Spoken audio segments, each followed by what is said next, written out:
মুসলমান করে ছেলে মেয়েরা, আব্বারা, তরুণেরা, হে দানগুণীর মানুষেরা, শুনে রেখে দেন, আল্লাহ নবী জানায় তোমরা দিনের বেলায় অন্যায় করেছো, রাত্রে যদি তওবা করে নাও আল্লাহ তোমাদের সারা দিনের গুনাহটাকে রাত্রে তওবার ওসিলায় maaf করে দেয়। আল্লাহ নবী বলেন রাত্রে তওবা চা হলো না, তোমরা এরকম ভাবে মাসে একটা দিন, সপ্তাহে একটা দিন তওবা করো, যেটাকে বলা হয় ইয়াউমুল জুমআ, জুম্মার দিনে তওবা করে নাও।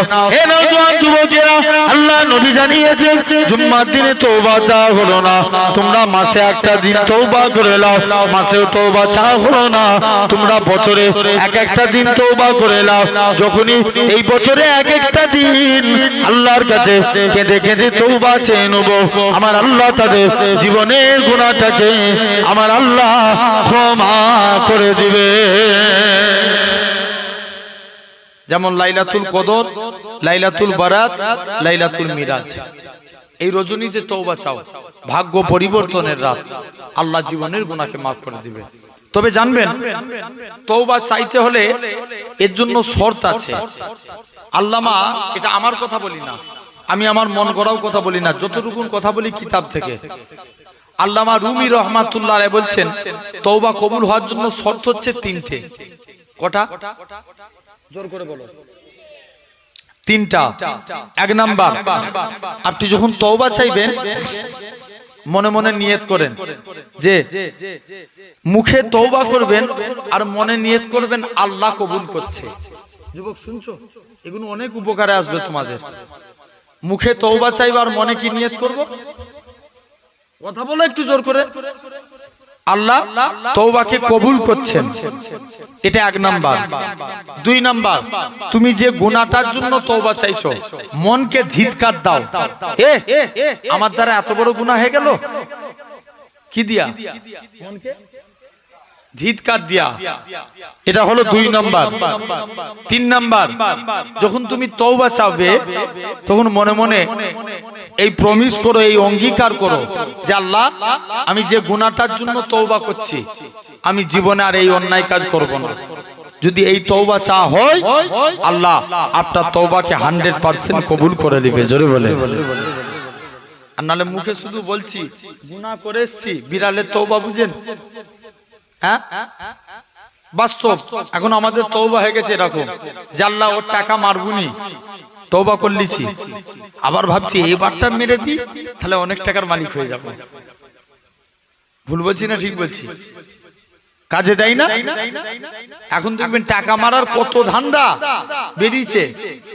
আমার ভাইরা, কদিন আগে আল্লাহ শুকর আমার আন্ডারে দুটো মাদ্রাসা চলে, বুঝলেন, পশ্চিম মেদিনীপুরে। এখন একটা ফাউন্ডেশন থেকে ফোন করেছে, শুনছো? একটা ফাউন্ডেশন থেকে বলছে হুজুর আমরা মাদ্রাসার জন্য টাকা ডোনেট করি। কি করে? কথা বলেন একটু, সারা দিবে তো, তবে তো ভালো লাগবে। টাকা ডোনেট করে মানে টাকা দিই। তো আমি বললাম তাহলে, বলছে আমরা মাদ্রাসার গোসলখানা, উজুখানা, বাথরুম এই পারপাসে আমরা এক একটা মাদ্রাসায় 5-6 লাখ টাকা করে দিই। আচ্ছা তাহলে এর জন্য কি করতে হবে? বলছে এর জন্য একটা ফর্ম ফিল আপ করতে হবে আর আপনাকে 25,000 টাকা দিতে হবে আগে। আচ্ছা তাহলে তোমরা যে 6 লাখ টাকা দিবে বলছো, ওটা থেকে 25,000 টাকা কাটান করে বাদ বাকি টাকা দিয়ে দাও মাদ্রাসায়। আর ফোন করে নে। এরকম করে যদি দিনে 4টে কাস্টমার পাই কত হবে? 1 লাখ। তাহলে জেনে রেখে দেন আমার ভাইরা, আব্বারা, তরুণেরা, এসব এদের দেখবেন বুঝানোর ক্যাপাসিটি আলাদা। মসজিদের জন্য দেবো, গ্রামের লোক ভাবে আমার মসজিদে যদি 2 লাখ টাকা এসে যাক না 15,000 টাকা, ওই যে তুমি টাকা আগে দিয়ে দিলে ওই চলে গেল। জেনে রেখে দেন, খবরদার, তওবা চাইবো অন্তর থেকে, দিল থেকে, বলো ইনশাআল্লাহ। যদি আমরা অন্তর্নিহিত তওবা করি আল্লাহ মাফ করে দিবেন। আল্লাহ রাসূল, চুপ করো তোমরা, আল্লাহ রাসূল মক্কা থেকে মদিনায় হিজরত করেছিল না করেনি? কোথায় হিজরত করেছিল? মদিনা শরীফে। মক্কার মানুষরা নবীকে তাড়িয়ে দিল, মদিনার মানুষরা অন্তর থেকে নবীকে মেনে নিল। মুসলমান ঘরের ছেলে মেয়েরা, আব্বারা, তরুণেরা, হে নবী প্রেমিকেরা, আল্লাহ নবী মদিনার দিকে তশরিফ নিয়ে চলে গেলেন। মদিনার সাহাবী এরকম ভাবে হযরত আবু বকর, আল্লাহ নবী একবার ডান দিকে যায়, বাম দিকে যায়, সামনে যায়, পিছনে যায়। আল্লাহ নবী বলে, ও বাবা জি আবু বকর, তুমি কেন এরকম কাজ করো? হযরত আবু বকর বলেছিলেন, ইয়া রাসূলুল্লাহ, হাবিবাল্লাহ, চতুর্দিকে আপনার দুশমনে ভরা, কেউ যদি আপনাকে লক্ষ্য করে তীর ছুঁড়ে ছুঁড়ে মারে, আমি আবু বকর আমায় লেগে যাবে। হুজুর, আমি মারা যাব, এতে কোনো যায় আসে না। আমি আবু বকর আমার গোটা শরীরটাকে আপনার ঢাল বানাবার জন্য। যুবকেরা, আল্লাহ নবী মদিনার দিকে চলে গেলেন। মদিনার যুবকেরা সেদিন তারা খাজুর গাছের উপরে উঠে সেদিন তারা পড়েছিল, তালাল বাদুর আলাইনা মিন সানিয়াতিল বিদাই ওয়াজাবা শুকুর আলাইনা মাদা লিল্লাহি দাই। ও যুবকেরা, আল্লাহ নবী মদিনায় তশরিফ নিয়ে চলে আসলেন।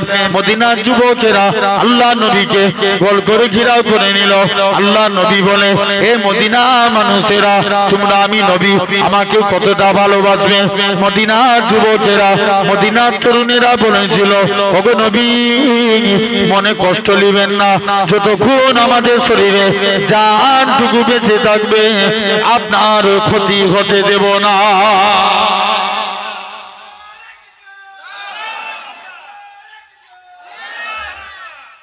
তো আল্লাহ রাসূল মক্কা ছেড়ে মদিনায় চলে আসলেন। কোথায় আসলেন? এই শুনো শুনো, মক্কা ছেড়ে মদিনায়। আল্লাহ নবী সব সাহাবারাও মক্কা ছেড়ে মদিনায় চলে আসছেন। আল্লাহ নবী এক একজন সাহাবীর সঙ্গে এক একটা সাহাবীর ভাই ভাই সম্পর্ক করছেন। কি সম্পর্ক? ভাই ভাই সম্পর্ক করছেন। মক্কার এক সাহাবী ছিলেন, যিনার নাম ছিল সাঈদ বিন আব্দুর রহমান। কি নাম বললাম? আর মদিনার এক সাহাবী ছিলেন, যিনার নাম ছিল হযরতে সালাবা রাদিয়াল্লাহু তাআলা আনহু। সাঈদ বিন আব্দুর রহমান তিনি কি করলেন, একদিন নবীর দরবারে চুপ করে চলে এসেছে। আল্লাহ নবী সালাবাকে ডাকছে, বাবা সালাবা, এই সাঈদ বিন আব্দুর রহমান হলো আজকের থেকে তোমার ভাই। রক্তের সম্পর্ক ভাই নয়, শুধু নবী বলে দিয়েছে মুখে, এটাই কাফি। ভাই, তোমার আজকের দিনে তোমার ভাই। আচ্ছা বলো দেখিনি ভাই, আমাদের সমাজে নিজের ভাই ভাই মিল আছে? পাড়ায় পাড়ায় মিল আছে, তো নিজের রক্তের সম্পর্ক ভাইয়ের সঙ্গে মিল নাই। ভুল বলছি না ঠিক বলছি? আরে আমার কথা খারাপ লাগছে? একদম হাকিকাত ঘটছে, আপনি লক্ষ্য করে দেখেন। ভাই যদি দেখবেন ভাইয়ের সঙ্গে ভাইয়ের পাশাপাশি বাড়ি, মাঝখানে দেয়াল তুলে দিয়েছে, ওর যেন মুখ না দেখতে হয়। কথা বলেন, এগুলো কিয়ামতের আলামত। আলামতে সাগীরা, আলামতে কবিরা, আলামতে সুগরা, আলামতে কুবরা। এই সুগরার মধ্যে মিনিমামলি 65টা আলামত, এই 72টা, তার মধ্যে দুনিয়ায় 63 থেকে 65টার মতন আলামত প্রকাশ পেয়ে গেছে। মানুষের লজ্জা উঠে যাবে। এখন লজ্জা আছে? হ্যাঁ, কথা বলেন। দেখবেন আগেকার যুগের মায়েরা মাথা থেকে কাপড়, কেউ বড় ভাসুর হোক, শ্বশুর হোক, বা পাড়ার কোনো লোক এলে সঙ্গে সঙ্গে মাথায় কাপড় দিত। আজ থেকে 10 বছর 15 বছর, এই তোমাদের ছোটবেলার কথাগুলো বলো। ভুল বলছি না ঠিক বলছি? আর এখন মেয়েরা কাপড় দেয়, পাশ দিয়ে কেউ চলে গেলে কোনো ব্যাপারই না, আমার ভাই ভাই বসিয়ে গল্প করাই। জেনে রেখে দেন ভাইরা বাপেরা, তাহলে দেখেন হায়া লজ্জা জিনিস বলে উঠে গেছে। আগে দেখবেন মানুষ একটা মানে অন্যায় কথা বললে সঙ্গে সঙ্গে জিভ কামড়াতো, আমার মুখ দিয়ে এই কথা বেরিয়ে গেল। এখন দেখবেন অন্যায় কথা দিয়ে ওকে বাহাবা দেয়। এমনও ছেলে আছে, রমজান মাসে ফেসবুকে কমেন্টে দেখছি, বলছে ভেবেছি রোজা রেখেছি বলে গাল দিতে পারিনি, ইফতার খুলে গাল দেবো। কথা বুঝতে পারছো না? গালিগালাজ কোন করবে? ইফতার খুলে। ও নিয়ত করলি রোজা রেখে। তাহলে আমার ভাইরা, আব্বারা, তরুণেরা জেনে রেখে দেন, খবরদার আল্লাহর দিকে ফিরে আসি। এখন সালাবা কি করেছে? সাঈদ বিন আব্দুর রহমান আর আল্লাহ সালাবার সঙ্গে আল্লাহ নবী ভাই ভাই সম্পর্ক করে দিলেন। সাইদ বিন আব্দুর রহমান নিজের টাকা পয়সা স্ত্রী সালাবার বাড়িতে রেখে, খুব মনোযোগ দিয়ে শুনো, এটা হচ্ছে দিল থেকে তওবা চাওয়া। সালাবা বাড়িতে রেখে সাইদ বিন আব্দুর রহমান বলছে, সালাবা সবসময় তোমরা নবীর এই মদিনায় আছো, মানে নবীর নূর চেহারা দেখছো, আমরা তো মদিনায় থাকতে পারি না, তাই আমি আমার স্ত্রী টাকা পয়সা তোমার কাছে বিশ্বাস করে আমানত রেখে আজকের দিন আমি একটু নবীর দরবারে যাব। সালাবা বলছে কোনো ব্যাপারই না, যাও তুমি চলে যাও। সালাবা রাত্রে ঘুমিয়ে আছে, শয়তান আছে না নাই? কটা শয়তান? শয়তান কটা? হ্যাঁ বুঝি শয়তান কটা? একটা। আমি কোন জায়গায় জিজ্ঞেস করছি ভাই শয়তান কটা, বলছে ভাইজান তিনটে। যে নাম বলো, বলছে একজনের নাম ইবলিস, একজনের নাম তিবলিস, আর একজনের নাম খিবলিস। পুরো মিলিয়ে দিয়েছে, জেনে রেখে যান। আবার এখন এক একজন এক একটা মানুষ, এরা এমন শয়তানি করে, এরা শয়তানের উপরে গেছে। ভুল বলছি না ঠিক বলছি? শয়তানকে দরকার হয়নি। এই কদিন আগে দেখবেন একটা ফেসবুকে প্রচুর নিউজটা ঘোরাঘুরি করছে, আমেরিকায় এক মা তার 1 বছর না 6 মাসে, 1 বছরে একটা বাচ্চাকে 10 দিনের জন্য ঘরবন্দি করে ছুটি কাটাতে গেছে। কি কাটাতে? ছুটি, বয়ফ্রেন্ডের সঙ্গে সমুদ্রের, আপনার সমুদ্রের সৈকতে, সমুদ্র সৈকতে আপনার কি বলেন বয়ফ্রেন্ডের সঙ্গে ছুটি কাটাতে গেছে। ছেলেকে আপনার বাড়িতে রেখে দরজায় তালা দিয়ে চলে গেছে। 1 বছরের ছেলে 10 দিন বাঁচবে মনে হয়। আপনার 10 দিন পর যখন ফিরে এসছে, দেখে ছেলে মরে পড়ে আছে, সে আর শেষ নিঃশ্বাস ত্যাগ করে দিয়েছে। তাহলে দেখেন আমার ভাইরা, আব্বারা, তরুণেরা, এরকম এক একজন এমন কাজ করে এরা শয়তানের উপরে গেছে আমার ভাইরা। তো এখন আর কাইমুজ্জামান বড় হুজুর কেবলা বলতেন, বাবা শয়তান হচ্ছে 4টে। 1 নাম্বার মানুষ শয়তান। মানুষ শয়তানি করলে ওষুধ আছে না? পুলিশের হাতে তুলে দিলে দেখবেন, চুরি করেছে পুলিশের হাতে তুলে দেন, ও 1 মাস পর মোটা হয়ে ফর্সা হয়ে বাড়ি ফিরবে। কথা বলেন, আরো শয়তান বেশি হবে। আর যদি পাবলিকের পেঁদানি খায়, জানবেন উসিদে। আরে ভুল বলছি না ঠিক বলছি? জোরে বলো। 1 নাম্বার মানুষ শয়তান, 2 নাম্বার ইবলিস শয়তান। ইবলিস শয়তানি করলে এর ওষুধ আছে। আচ্ছা 3 নাম্বার জিন শয়তান, ওষুধ নাই, আছে। আয়াতুল কুরসি পড়েন, কাউকে জিন ধরেছে, হাওয়া বাতাস লেগেছে, আয়াতুল কুরসি পড়েন, 4 কুল আল্লাহ শরীফ পড়েন, সূরা জিনের প্রথম 5 আয়াত পড়ে ফুঁক দেন, জিন পালাবে। আর মন যদি শয়তান হয়, যে অমুক জায়গায় ফাংশন হচ্ছে দেখতে যাব, কেউ রুখতে পারবে? জোর করে বলো, কথা জোরে বলে, রুখা যাবে?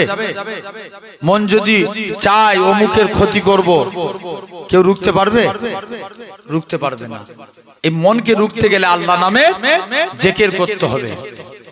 এখন সালাবা শুয়ে আছে, শয়তান এসে পিন খাচ্ছে। সালাবা ওঠ, তোর পাশের বাড়িতে তোর ভাইয়ের স্ত্রী ঘুমাচ্ছে আর তুই একা পড়ে পড়ে শুয়ে আছিস, যা। সালাবার ঘুম ভেঙে গেছে। সাইদ বিন আব্দুর রহমানের স্ত্রীর দরজাটা খুলে, দরজা ঠেলে দরজাটায় আঘাত করতে গেছে। সাইদ বিন আব্দুর রহমানের স্ত্রী বলছে, সালাবা তোমার অন্তর থেকে আল্লাহর ভয় উঠে গেল? ব্যাস, সালাবার অন্তর কেঁদে গেল। আল্লাহ আমি কি অন্যায় করে ফেললাম, বিশ্বাসঘাতকতা করে ফেললাম। সালাবা কানতে কানতে পর্বতের চূড়ায় চলে গেলেন। সকাল হয়েছে, সাইদ বিন আব্দুর রহমান নবীর দরবার থেকে নিজের বাড়িতে আসলেন। বাড়িতে এসে স্ত্রীর মুখ দিয়ে সমস্ত কথা শুনলেন। সালাবা আমার সঙ্গে জিনা করতে এসেছিল, আমি তাকে বলেছি আল্লাহর ভয় নাই। সালাবা কানতে কানতে চলে গেছে বাড়ি থেকে বের হয়ে। সালাবার এক মেয়ে ছিল, যার নাম ছিল খামসানা। খামসানাকে সাথে করে নিয়ে সাইদ বিন আব্দুর রহমান সালাবার কাছে চলে গেলেন। সালাবা যা খবর হয়েছে তুমি বাড়ি ফিরে চলো। সালাবা বলছে, না আমি আর বাড়ি ফিরবো না। শুনছো ভাই? সালাবা বলছে, না আমি যা অন্যায় করেছি এই মুখ আমি আর কাউকে দেখাবো না। অনেক কাঁদে। খামসানা বলে আব্বা বাড়ি ফিরে চলেন। বলছে ঠিক আছে এত করে বলছিস, তবে আমার গলায় দড়ি বাঁধ। দড়ি বেঁধে টেনে টেনে আল্লাহ নবীর বড় সাহাবী আবু বকরের দরবারে নিয়েছে। মুসলমান ঘরের ছেলে মেয়েরা, আব্বারা, তরুণেরা, এই নবীর প্রেমিকেরা, কি শরমিন্দার কথা, কি লজ্জার কথা। বাপের গলায় দড়ি বেঁধে টেনে টেনে টেনে আল্লাহ নবী বড় সাহাবী হযরতে আবু বকরের দরবারে নিয়ে যায়। হযরতে আবু বকর বলে, এ রাসূলুল্লাহ সাহাবী, এ হযরতে সালাবা, কি এমন অন্যায় করেছো বলো। সালাবা কাঁদে আর বলে, ভাই আবু বকর, আমি আমানতের মাল খেয়ানত করে ফেলেছি, জিনা করে ফেলেছি, আমার গুনাহটা কি আল্লাহ পাকের দরবারে মাফ হবে। হযরতে আবু বকর বলেছিলেন, ভাই বেরিয়ে যাও, বেরিয়ে যাও, তোমার গুনাহটা আল্লাহ পাকের দরবারে মাফ হবে কি আমি নবী, আমি আবু বকর এটা বলতে পারবো না, তুমি অন্য কারোর কাছে যাও। সালাবা ঝরঝর করে কাঁদে, আল্লাহ পাক ওমরের কাছে যদি যায়, ওমর তো বড্ডা রাগী, আল্লাহ উলঙ্গ তলবার দিয়ে গর্দানকে জুদা করে দিবে। আল্লাহ আল্লাহ ওমরের কাছে মাপ চাওয়া হবে না, আমি গুনাহগার হয়ে মারা যাব। তবুই ভরসা করে বাপের গলায় দড়ি বেঁধে টেনে টেনে টেনে ওমরের দরবারে চলে যায়। হযরতে ওমর বলে, হে রাসূলুল্লাহ সাহাবী, হে হযরতে সালাবা, কি এমন অন্যায় করেছো বলো।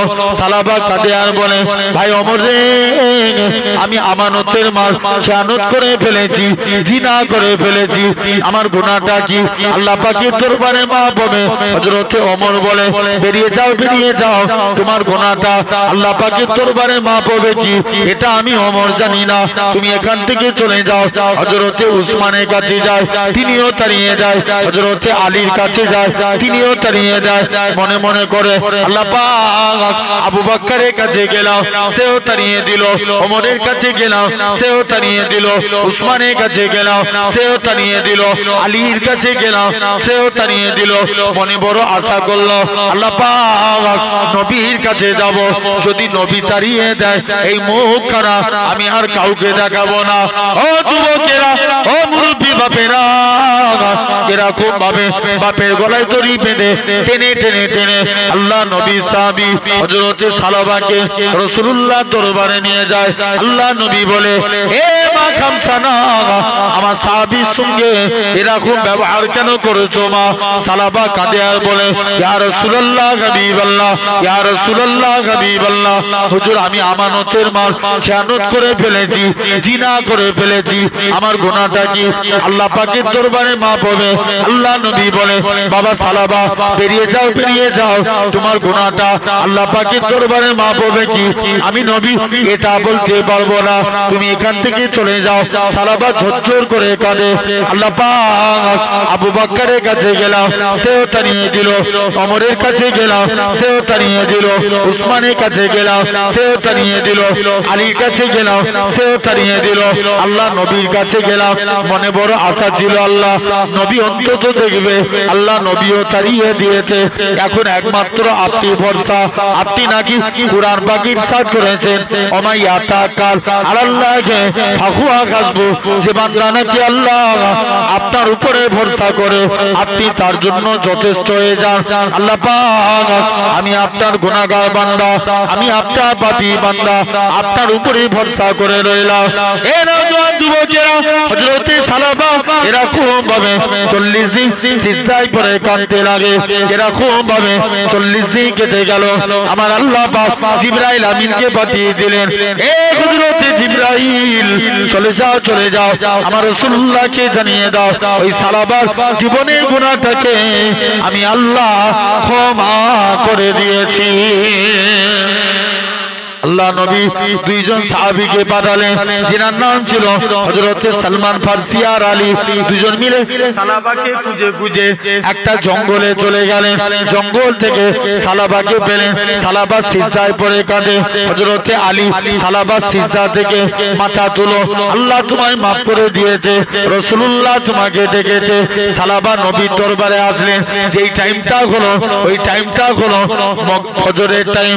আল্লাহ নবী ইমাম ইমামতি করে নামাজ পড়ে সাহাবা হুজুররা আল্লাহ নবী পিছনে নামাজ পড়ে আল্লাহ নবী বলে ও বাবা সাহাবীরা কাফাবিল মউতে তোমরা মরণের কথা চিন্তা করো সালাবা ইন্তেকাল হয়ে গেলে খামসানা কাঁদে আর বলে ইয়া রাসূলুল্লাহ হাবিবাল্লাহ ইয়া রাসূলুল্লাহ হাবিবাল্লাহ হুজুর আমার বাপটা একমাত্র সম্বল ছিল আজ আমার বাপটাও ইন্তেকাল হয়ে গেল আমি কাকে আর বাপ বলে ডাকবো আল্লাহ নবী বলে এ মা খামসানা কেঁদো না মা কেঁদো না আমি রাসূলুল্লাহ হলাম তোমার পিতা তবে খবরদার মা তুমি এখান থেকে চলে যাও সালাবা ঝরঝর করে কাঁদে এরকম ভাবে 40 দিন কেটে গেল আমার আল্লাহ পাক এরকম ভাবে সালাবার কবরের দিকে আল্লাহ নবী তাকিয়ে তাকিয়ে কাঁদে আবার গুটি গুটি পায়ে কেটে হেঁটে আসে সাহাবা হুজুররা বলতে লাগে ইয়া রাসূলুল্লাহ হাবিবাল্লাহ আপনি সালাবার কবরের দিকে তাকিয়ে কাঁদেন আবার কেন গুটি গুটি পায়ে হেঁটে হেঁটে আসেন ও যুবকেরা আল্লাহ নবী কি জানিয়েছিলেন ও বাবা সাহাবীরা আমার সালাবা মরণের ভয়ে কাঁদতো আমার সালাবা আযাবের ভয়ে কাঁদতো কিন্তু আমার আল্লাহ পাক আমার সালাবার কবরটাকে বেহেশতের গোলাপ ফুলের বাগান বানিয়ে দিয়েছে আরো জোর করে বলা গেল না কিসের বাগান বেহেশতের গোলাপ ফুলের বাগান বানিয়ে দিয়েছে জান তাহলে আমরাও দিল থেকে তওবা চাইবো বলো ইনশাআল্লাহ জোর করে বলো আল্লাহ কবুল করে নেন আসেন ছোট্ট একটা বিষয়ের উপরে বিষয় ভিত্তিক আলোচনা করি আমরা আল্লাহর মুমিন বান্দা হতে চাই রাজি আছি কি হতে চাই জোর করে বলো আমরা প্রকৃত মুসলমান হতে চাই না কারা কারা চায় একবার হাত তুলে দেখান তো দেখি একটা হাত দুটো হাত তুলেন দেখছো না আলহামদুলিল্লাহ হাত তুলে রাখেন কত সুন্দর লাগছে না তাকবীর দেন নারে তাকবীর নারে মুস্তাফা মারহাবা মারহাবা নারে মুস্তাফা এই ডানকুনির আওয়াজ নাই জোর করে বলেন নারে মুস্তাফা পাওয়ারফুল দিয়ে মারহাবা মারহাবা নারে মুস্তাফা নারে তাকবীর আলহামদুলিল্লাহ ভাই এই হাত তুললি কি মুমিন বান্দা হওয়া যায় জোর করে মুমিন বান্দা হতে গেলে আগে আপনাকে আমাকে এরকম ভাবে টোটাল 6টা কাজ করা লাগবে টোটাল কটা বললাম 6টা এক নাম্বার সর্বপ্রথম মুমিন বান্দা হতে গেলে শুনছো আমার কথা আগে নামাজ পড়তে হবে আল্লাহ বলেন ওমা খালাকতুল জিন্না ওয়াল ইনসা ইল্লা লিয়াবুদুন আমি আল্লাহ মানুষ এবং জিন জাতিকে দুনিয়ার বুকে পাঠিয়েছি সির্ফ আমার ইবাদতের জন্য তাহলে নামাজ পড়ার দরকার আছে না নাই জোর করে বলো আচ্ছা বলেন তো বাপ এই সমাজে সব বারে বিড়িখোর বারে না কমে জোর করে বলো বারে না এখন দেখবেন যুবকরা আমাদের সমাজের যুবকরা এরা বিড়ি ছেড়ে দিয়ে গাঁজা খায়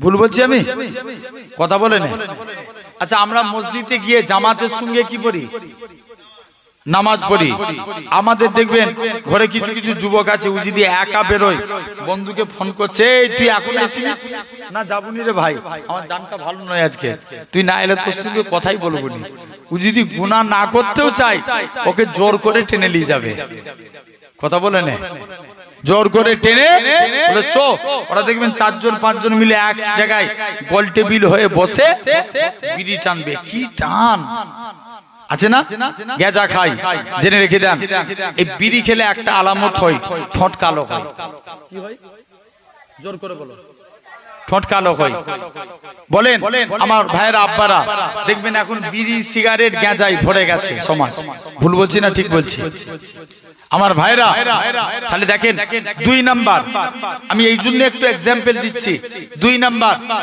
এই সমাজে মাতাল বাড়ে না কমে জোর করে বলতে হবে কম না বেশি করে আল্লাহ অনেক বেশি মানে আমি একদিন পিন্নগর দরবার থেকে আমাদের এখানে বাজারের নাম সাবির ভাই জানে না মায়াপুর বাজার আপনারা গিয়েছিলেন না এখান থেকে সব ছেলেরা গিয়েছিল তো কি বাজার তার নাম বলো মায়াপুর বাজার যেটা গরুর হাট হয় মায়াপুর বাজারে এখন আমার একটা বাইক আছে আমি বাইকটা একটু বাগাতে এসেছি গ্যারেজের পিছনে একটা মদের দোকান।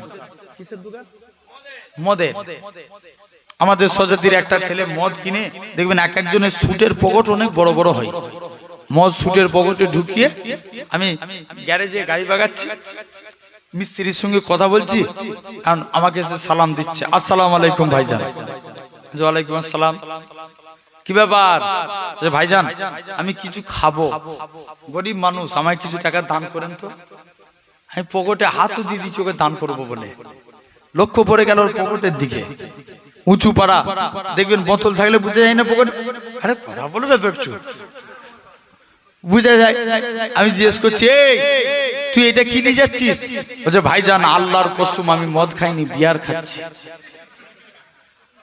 কসম খেয়ে নিল। কি খাইনি? মদ খাইনে, খাচ্ছে কি? বিয়ার। দেখবেন এই মদের নামে অনেকে এখন এনার্জি ড্রিঙ্ক পান করে। অ্যালকোহল খাওয়া যাবে? সম্পূর্ণ হারাম। কি তাকওয়াতান ক্ষেত্রে বলে আর মশলার ক্ষেত্রেই বলেন, জেনে রেখে দেন। সমাজে দেখবেন মাতাল দুই প্রকার, একটা স্ট্যান্ডার্ড মাতাল, একটা কার মাতাল, আছে না? হয়তো আমার কথা কোনো খারাপ লাগতে পারে, বাস্তবের সঙ্গে মিলান। স্ট্যান্ডার্ড মাতাল কারা দেখবেন, শুনছে?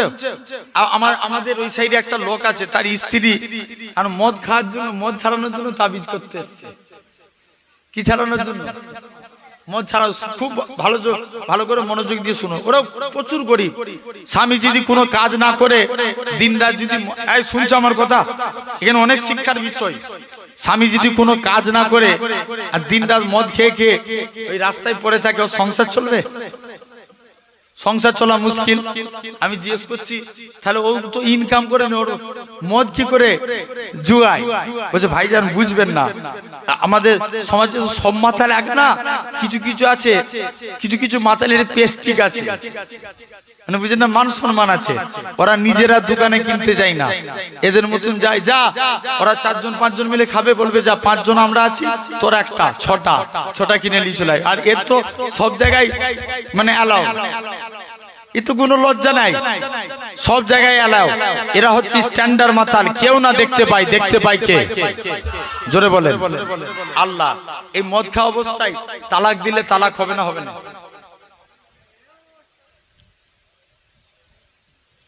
বলবে বাবা তুই চুপ করে ওয়াজ করবি করে, এত জিজ্ঞেস করে জ্বালাচ্ছি কেন? এই রাগ করছো? খারাপ লাগছে? বলো মদ খাওয়া অবস্থায় তালাক দিলে তালাক হবে না? হবে না? হয়ে যাবে। এখন তো তালাকের বিধান তুলে দিয়েছে, তাহলে তালাক দিলেও তার তালাক হবে না? হবে? তালাকের বিধান তো তুলে দিয়েছে। এটাই হচ্ছে কথা। ইসলাম কোন নেতার বাবার হুকুমে চলে না। কথা ভুল বলছি না ঠিক বলছি? জোরে বলো। কে নেতা কি বলে দিবে, ইসলাম তার হুকুমে চলবে? এই জোরে বলো। কোন নেতা একটা কথা বলে দিল মন করা, ইসলাম তার হুকুমে চলে? ইসলাম আল্লাহর হুকুমে চলে। জোরে বলে। তাহলে ভাইরা, বাপেরা, তরুণেরা একবার দরুদ বলেন তো, আল্লাহুম্মা। হ্যালো,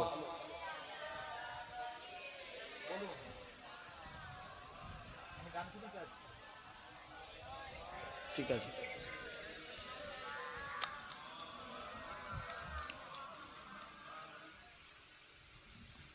জেনে রেখে যান। আচ্ছা দরুদ হচ্ছে একটা নাচ হয়ে যাক, হবে? উর্দু না বাংলা? উর্দু শুনবেন? দরুদ শরীফ আল্লাহুম্মা।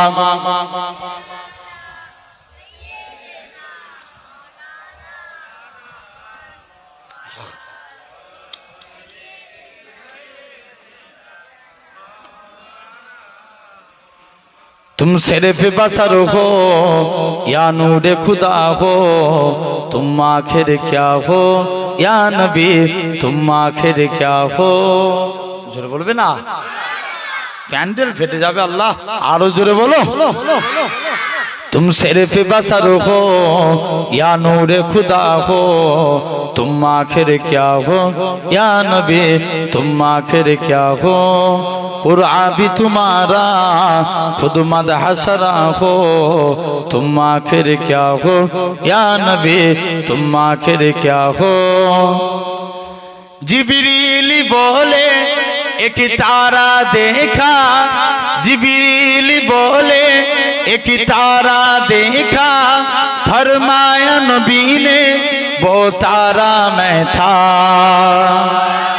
फिर तायर सिदिरा खुद सोच रहा हो फिर तायर सिदिरा खुद सोच रहा हो तुम आखिर क्या हो या नबी तुम आखिर क्या हो तुम सिर्फ बसर हो या नूर खुदा हो तुम आखिर क्या हो या नबी तुम आखिर क्या हो और शम्स के चेहरा और लैल के जुल्फे और शम्स के चेहरा और लैल के जुल्फे और नज्म के दंदा माजा के आंखें कुरआन के सिपारों मैं जुल्वा नुमा हो कुरआन के सिपारों मैं जुल्वा नुमा हो तुम आखिर क्या हो या नबी तुम आखिर क्या हो तुम सिर्फ बसर हो या नूर खुदा हो तुम आखिर क्या हो या नबी तुम आखिर क्या हो हर समत वो जागे हर कल्ब में बिनखा हर समत वो जागे हर कल्ब में बिनखा हैरान नजर गए और अकल परेशान तुम मंजिल हो या मंजिल का पता हो जोरे बोलबे ना आरो चिल्ले हलो ना तुम मंजिल हो या मंजिल का पता हो तुम आखिर क्या हो या नबी तुम आखिर क्या हो तुम सिर्फ बसर हो या नूर खुदा हो तुम आखिर क्या हो या नबी तुम आखिर क्या हो है तुमको सजर ने आंखों में बसाया और इसके तुम्हारा दिल में सजाया है तुमको सजर ने आंखों में बसाया और इसके तुम्हारा दिल में सजाया तुम आँख की ठंडा तुम दिल की जिला हो जोरे बोलबे ना तुम आँख की ठंडा तुम दिल की जिला हो तुम आखिर क्या हो या नबी तुम आखिर क्या हो तुम सिर्फ बसर हो या नूर खुदा हो तुम आखिर क्या हो या नबी तुम आखिर क्या हो अल्लाहुम्मा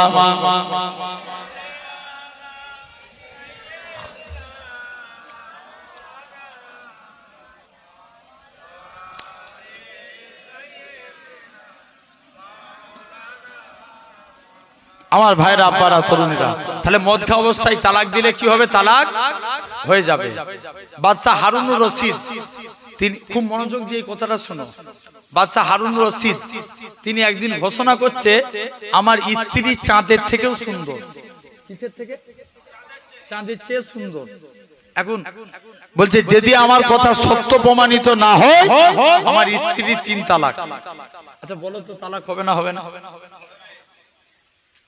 বড় বড় মুফতি সাহেবদের ডেকে নিয়ে এসেছে মুফতি সাহেবরা আমি বলেছি আমার স্ত্রী চাঁদের থেকেও সুন্দর যদি কথা সত্য প্রমাণিত না হয় আমার স্ত্রী 3 তালাক মুফতিরা ফতোয়া দিয়ে দিয়েছে যাও তোমার স্ত্রী তালাক হয়ে গেছে কি হয়েছে তালাক হয়ে গেছে কারা ফতোয়া দিল মুফতিরা এখন খলিফা হারুনুর রশিদ মনটা খুব খারাপ আল্লাহ আমি ভুল করে কি কথা বলে ফেললাম একটা গাছতলায় বসে মন মারা করে চুপ করে বসে আছে মুসলমান ঘরের ছেলে মেয়েরা আব্বারা তরুণেরা হে নবীর প্রেমিকেরা হে গাজীপাড়া মানুষেরা শুনে রেখে দেন ইসলামের মশলাগুলোকে বুঝতে লাগবে আপনাকে আমাকে বোঝা লাগবে এরকম ভাবে আল্লাহ নবী জানিয়েছেন এমন একটা জামানা আসবে এমন একটা দুনিয়া আসবে যেই টাইমে অধিকাংশ মানুষ তালাক প্রাপ্ত হবে তারা স্বামী স্ত্রী একসঙ্গে ঘর করবে কিন্তু তাদের নামে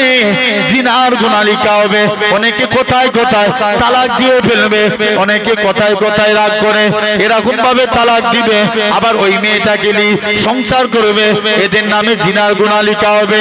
এরা যুবকেরা, এই গাজীপাড়ার মানুষেরা শুনে রেখে দেন, খলিফা হারুন রশিদ মনটা মারা করে চুপ করে বসে আছে। খলিফা হারুন রশিদ জোর করে কাঁদে, আল্লাহ পাক, আমি কোন স্ত্রী তালাক দিলাম? আমার স্ত্রী হলো আল্লাহ তোমার আবেদা সালেহা জায়েদা বান্দি, কি স্ত্রীকে তালাক দিলাম? মনটা খারাপ করে গাছতলা ছেঁতে চুপ করে বসে আছে। একটা যুবক ওই রাস্তা দিয়ে হেঁটে হেঁটে যায়। যুবকটা বলে, ও বাবা মুরব্বী, তোমাকে চিনলাম না বাবা, তোমার পরিচয় দাও। যুবকখানা বলে তোমার পরিচয় দাও। খলিফা হারুন রশিদ বলে, আমি হলাম এই দেশের খলিফা। খলিফা হারুন রশিদ বলে, তোমার মনটা কেন খারাপ? যুবকখানা বলে, তোমার মন কেন খারাপ? বলে, যেখানে আমার মন খারাপ নিয়ে কোনো কাজ আসবে না, তুমি যেখানে যাচ্ছ যাও। যুবকটা বলে, তুমি একবার বলো তোমার মন কেন খারাপ? বলে, যেখানে বড় বড় মুক্তিরা ফেল হয়ে গেছে সেখানে তুমি কি করবে? বলে, একবার বলি তো দেখো। খলিফা হারুন রশিদ বলে, এ বাবা যুবক, আমি বলেছিলাম আমার স্ত্রী চাঁদের থেকেও সুন্দর, যদি কথা সত্য প্রমাণিত না হয় আমার স্ত্রী 3 তালাক।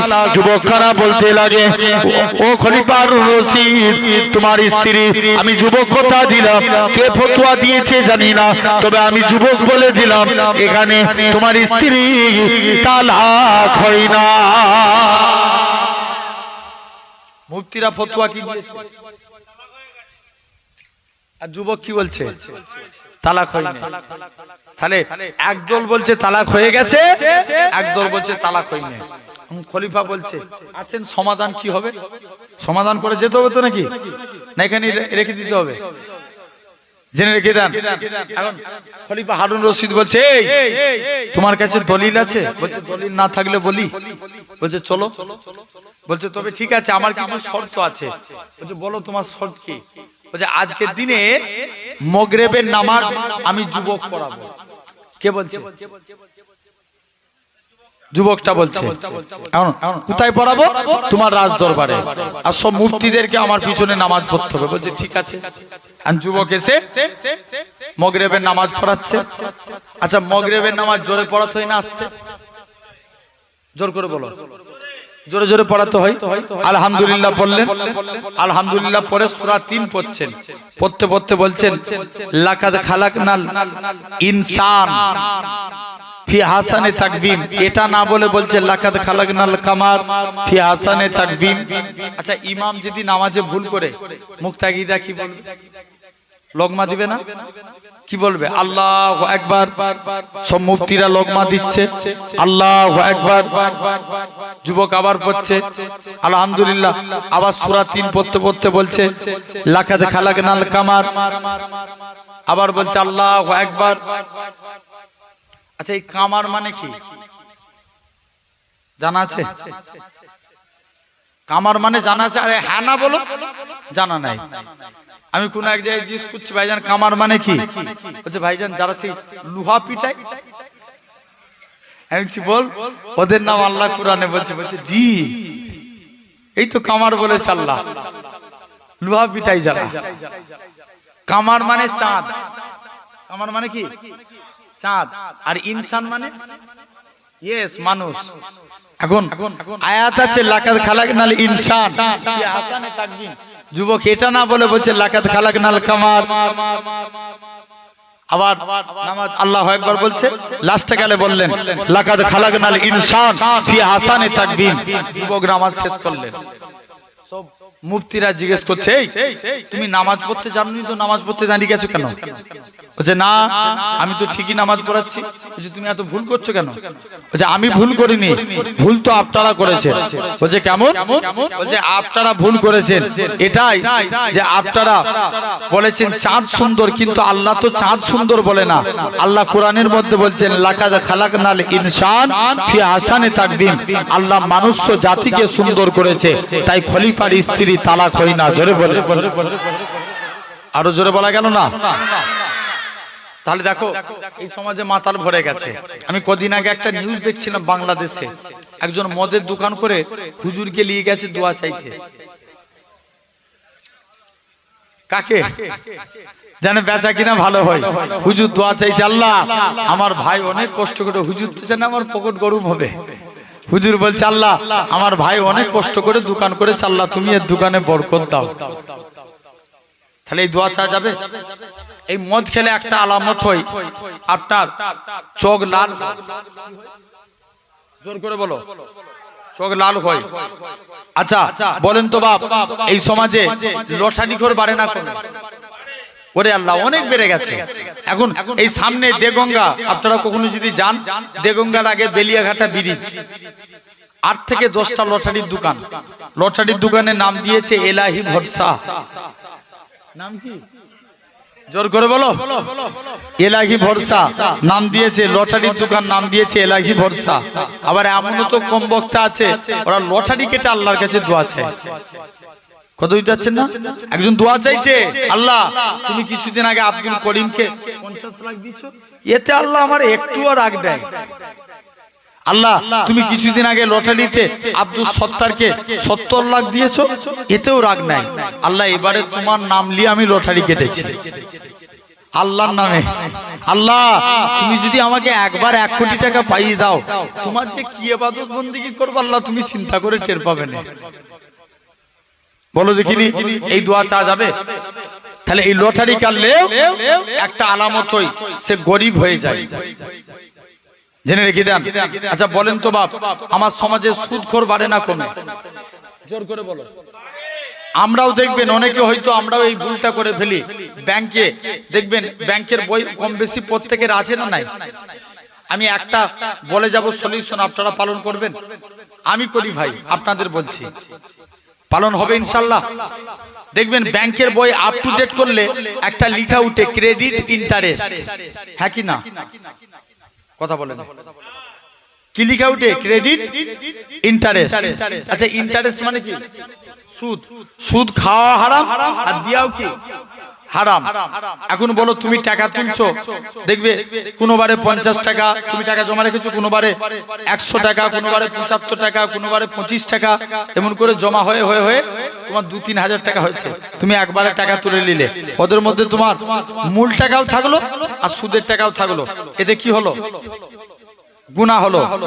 কেউ যদি কিতাব এসছে, চুপ কর, কেউ যদি 1 দিরহাম পরিমাণ সুদ খায়, 37 বার জিনা করলে যত গুনাহ হয়, 1 দিরহাম পরিমাণ সুদ খেলে তত গুনাহ। কতবার জিনা করলে বললাম? 37 বার। আচ্ছা আমরা একটা কাজ করতে পারি, ওই যে ক্রেডিট ইন্টারেস্ট, ওই টাকাগুলোকে টোটাল যোগ করব, যেখান পর্যন্ত লাস্ট যোগ হবে পেনের কালি দিয়ে ব্যাংকের বই ওই জায়গায় দাগ দিয়ে রাখবো। টোটাল যে টাকাটা হবে, টাকাটা তুলে বিনা সওয়াবের উদ্দেশ্যে গরিবকে দান করে দেন। সওয়াবের নিয়তে নয়, বিনা সওয়াবের নিয়তে দান করতে হবে। তাহলে কি বলেন তো, আমরা সুদ থেকে বেঁচে যাব, বলো ইনশাআল্লাহ। একজন মুরব্বী সেরকম কাজ করেছে, কত চালাক জানেন? বলছে সে মসজিদে বসে বসে শুধু আল্লাহ আল্লাহ জিকির করছে। হুজুর বলছে, আগো চাচা তুমি যে জিকির করো তোমার সংসার চলে কি করে? চাচা বলছে, বাবা তুই বুঝবি নি, আমার বাপের যত জমি জায়গা ছিল সব বিক্রি করে মোটা অঙ্কের টাকা ডিপোজিট করে রেখে দিয়েছি, সুদ তুলি খায় আর আল্লাহ আল্লাহ করি। কি খায়? সুদ খায় আর কি করে? আল্লাহ আল্লাহ জিকির করে। হুজুর বলছে, আগো চাচা সুদ খাওয়া গুনাহ তুমি জানোনি? বলছে জানি তো, ওই জন্য ব্যাংকের বই আমার নামে করে রাখিনি, আমার স্ত্রীর নামে করে রেখেছি। কত চালাক দেখছো আমার ভাইরা। তাহলে এই সুদ খেলেও একটা আলামত হই, সে ভিখারি হয়ে যায়, জেনে রেখে দেন। আবার এমনও নামাজি বান্দা আছে, এরা আল্লাহকে সিজদা দেয়, এদের কপালে সিজদা দিতে দিতে এদের কপালে একটা কালো দাগ পড়ে যায়। আম্মা আয়েশা বলে, ইয়া রাসূলুল্লাহ, হাবিবাল্লাহ, কাল কিয়ামতের ময়দানে আল্লাহর কোটি কোটি বান্দা হবে, আপনি আপনার উম্মতদের কেমন করে চিনবেন? আল্লাহ রাসূল বলছে, বিবি আয়েশা, যারা আমার প্রকৃত উম্মত হবে তাদের চেহারা দিয়ে আমি রাসূলুল্লাহ আমার নূরের জ্যোতি জ্বলতে থাকবে। জোরে বলবে না? আর একটু জোরে বলা গেল না? কিসের জ্যোতি? আরো জোর করে বলো। নূরের জ্যোতি জ্বলতে থাকবে, জেনে রেখে দেন ভাইরা বাপেরা। তাহলে আমরা যদি নামাজ পড়তে পারি, আমাদের রেজেকের মালিককে সবাই মিলে চিৎকার দিয়ে বলো, আরো জোর করে বলো, রেজেকের মালিককে আল্লাহ যদি আমরা নামাজ পড়ি আল্লাহ তোমার রুজির জিম্মাদার হয়ে যাবে। যুবক তুমি চেষ্টা করো, চেষ্টা করলে সব পারবে। হাবিবে আজমি রহমাতুল্লাহ আলাইহি তিনি প্রতিদিন হুজুরের স্ত্রী খুব কড়া মিজাজের ছিল। স্ত্রী বলে, হ্যাঁ গো স্বামী, তুমি কোন মালিকের কাজ করো, এই মালিক চেঞ্জ করো, অন্য মালিক ধরো। হাবিব আজমি বলে, স্ত্রী সবর কর, আমার মালিক যেদিন দিবে না ছপ্পর ফাড় খেয়ে দিবে। জোরে বলবে না? বলছে রোজই তো বলছো তোমার মালিক দিবে দিবে, দিবেটা কবে? এই টাকা না নিয়ে ঘর ঢুকলে ঘরে ঢুকতে দেবনি। হুজুর কাজ করতেন কি, জঙ্গলে বসে বসে আল্লাহকে সিজদা দিতেন। সারা দিন সিজদা দিয়ে আল্লাহর কাছে দুটো হাত পেতেছে, আল্লাহ কোনদিন তোমার কাছে কিছু চাইনি, স্ত্রীর মনে আশা কিছু রুজির জিম্মাদার হয়ে যাও। মুসলমান করে ছেলে মেয়েরা, আব্বারা, তরুণেরা, হে নবীর প্রেমিকেরা, আল্লাহ পাকের ওলি হযরত হাবিবে আজমি রহমাতুল্লাহ আলাইহি হুজুর আমার বাড়ির দিকে চলে গেলেন। হুজুরের লক্ষ্য পড়ে গেল, হুজুরের বাড়িতে মেহমানদারি হয়। হুজুর আমার চিন্তার মধ্যে পড়ে যায়, আল্লাহ পাক আমি ভুল করে কি অন্য মানুষের বাড়িতে চলে এসেছি, আমি কার বাড়িতে এসেছি? আরেকটু এগিয়ে গেলেন, যে দেখে নাকি হুজুরের স্ত্রী রাতে গুছা গুছা হুজুরের স্ত্রী বলে, ও আমার স্বামী, তুমি যে মালিকের কাজ করো তোমার মালিকটা কি নয়, তোমার মালিকটা দয়ালু, দুইটা লোক পাঠিয়েছিল, চাল ডাল আটা দিয়ে বলে গেছে হাবিব আজমিকে বলে দিবে সে যেন তার মালিকের আরো বেশি বেশি করে কাজ করে, তার মালিকটা কি নয়, দু হাত ভরে দিয়ে যাবে। ও যুবকেরা, আল্লাহ পাকের ওলি হযরত হাবিব আজমি রহমাতুল্লাহ আলাইহি হুজুর আমার কি জানিয়েছিলেন, ও আমার স্ত্রী শুনে রেখে দাও, আমি যে মালিকের কাজ করি আমার মালিকটা দুনিয়ার কোনো মালিক নয়, আমার প্রভুটা দুনিয়ার কোনো প্রভু নয়, আমার মালিক হলো তামাম মালিকের মালিক রাজাধিরাজ আমার আল্লাহ পাক। আমি আমার আল্লাহর হুকুম মানি, আল্লাহর রুজি পাঠাই। তাহলে আল্লাহর মুমিন বান্দা হতে গেলে 1 নাম্বার নামাজ পড়তে হবে, বলো ইনশাআল্লাহ। 2 নাম্বার নবীকে ভালোবাসতে হবে। নবীকে আমি টোটাল কটা আলোচনা করব বলেছি? কে পিছন দিক দিয়ে বললো? ঠিক কটা? 6টা। জেনে রেখে দেন। 2 নাম্বার আল্লাহর মুমিন বান্দা হতে গেলে দিল থেকে নবীকে ভালোবাসতে হবে। কারা কারা ভালোবাসি আর একবার কষ্ট দেবো, হাত তুলে দেখান তো দেখি। 2 হাত তুলেন, তাকবীর মারেন। হেই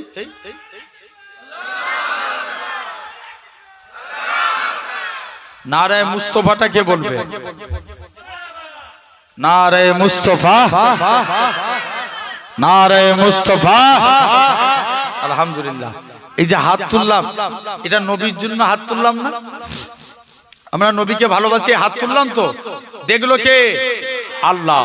জেনে রেখে দাও ভাই, হাত তুললেই কি নবীর ভালোবাসা হয়ে যায়? কথা বলেন, খুব ভালো তারে বুঝবেন। এখানে একটা ইন্টারেস্টিং আলোচনায় আসছি। 1 নাম্বার, হাত তুললেই নবীর ভালোবাসা হয়ে যায় না।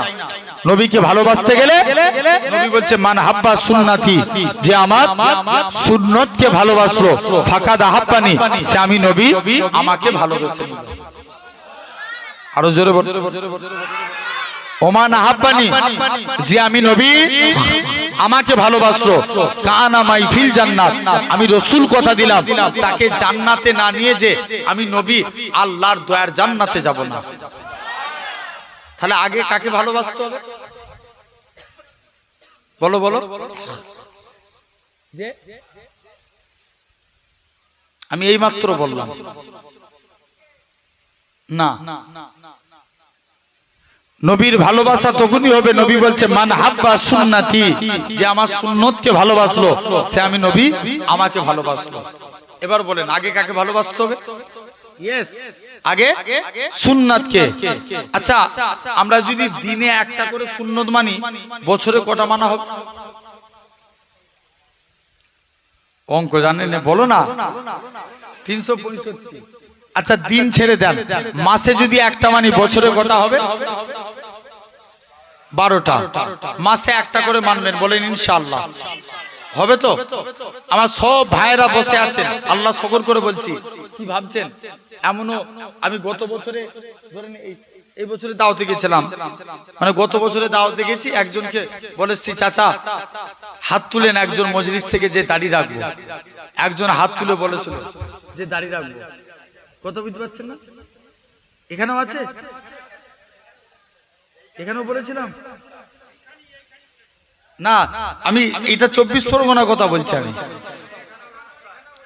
আচ্ছা সে কই? আলহামদুলিল্লাহ দাড়ি বড় হয়ে গেছে, দেখেছেন? তাকবীর দেন, নারে তাকবীর। আলহামদুলিল্লাহ। জেনে রেখে দেন তো 24 পরগনায় একটা চাচা বলে আমাকে এসে বলছে আমাকে চিনতে পাচ্ছেন তো? আমাকে পীরের মতন সম্মান করে, ভালোবাসে। বলছে আমাকে চিনতে পাচ্ছেন? আমি বলছি হ্যাঁ বলেন। বলছে সে আপনি ওয়াজ করতে করতে বলেছিলেন না দাড়ি রাখার, আমি দাড়ি রেখেছি বাবা, তবে দাড়ি রেখেছি আলহামদুলিল্লাহ, এখন আমি দাড়ি রেখে 5 ওয়াক্ত নামাজিও হয়ে গেছি। শুধু তাই নয়, এবছরে আবার উমরাও করে এসেছি। বললেন না সুবহানাল্লাহ? জেনে রেখে দেন, তুমি একটা ভালো কাজ করো, একটা ভালো কাজ তুমি মানুষটাকে পরিবর্তন করে দিবে। জোরে বলবে না? আমার ভাইরা, আব্বারা, তরুণেরা, আলহামদুলিল্লাহ আল্লাহ কবুল করেন। এই গাজীপাড়ার মানুষ তো অনেক ভালো, দেখেছেন না? আমার ওই বাপ হাত তুললো, আগের বছরে দাড়ি থাকেনি, তাই তো? এই বছরে দেখেন কত বড় দাড়ি। এটা ভালো কাজ না খারাপ কাজ? ভালো কাজ। আল্লাহ মানুষটাকে, আল্লাহ এর ওসিলায় আল্লাহ বরকত দিবেন। জেনে রেখে দেন ভাইরা, তো এরকম সুন্নত মানবো। তাহলে সব থেকে বড় সুন্নত হচ্ছে দাড়ি। কি সুন্নাত? দাড়ি। তো আগের বছরে একজন ওয়াদা করেছিল, এবছরে আরেকজন ওয়াদা করো যে দাড়ি রাখবো, তবে তুই মজলিস সার্থক হবে, ঠিক কি না? একজন হাত তুলে বলেন যে দাড়ি রাখবেন। বুড়ো হয়ে গেছে বাপ, কেউ দেখার নাই, দাড়ি রেখে যদি কবরে যায় আল্লাহর ফারিস্তা দেখলেই চিনবে এটা গোলামে মুস্তাফা। জোরে বলবে না? তাহলে কে আছো আরেকজন বলো। জি আর একজন বলেন হাত তুলে। লজ্জা লাগছে? লজ্জার কোনো কারণ নাই, আপনি তো হকের প্রতি ফিরবেন, নিয়ত করেন। আরেকজন কে আছেন?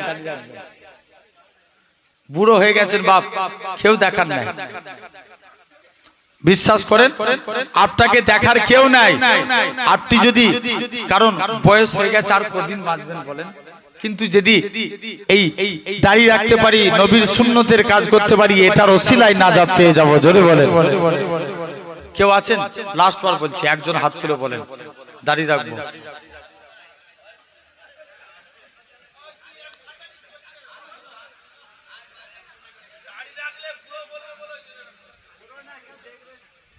হ্যাঁ কে আছে? একজন বলেন। একজন স্ব ইচ্ছায় সে হাত তুলবে, একজন স্ব ইচ্ছায় হাত তুলে বলেন যে আমি নবীর সুন্নাত দাড়ি রাখবো। একজন হাত তুলে বলেন, আল্লাহ তোমার উপরে খুশি হয়ে যাবে, আল্লাহ তোমার রেজেকে বরকত দিবে।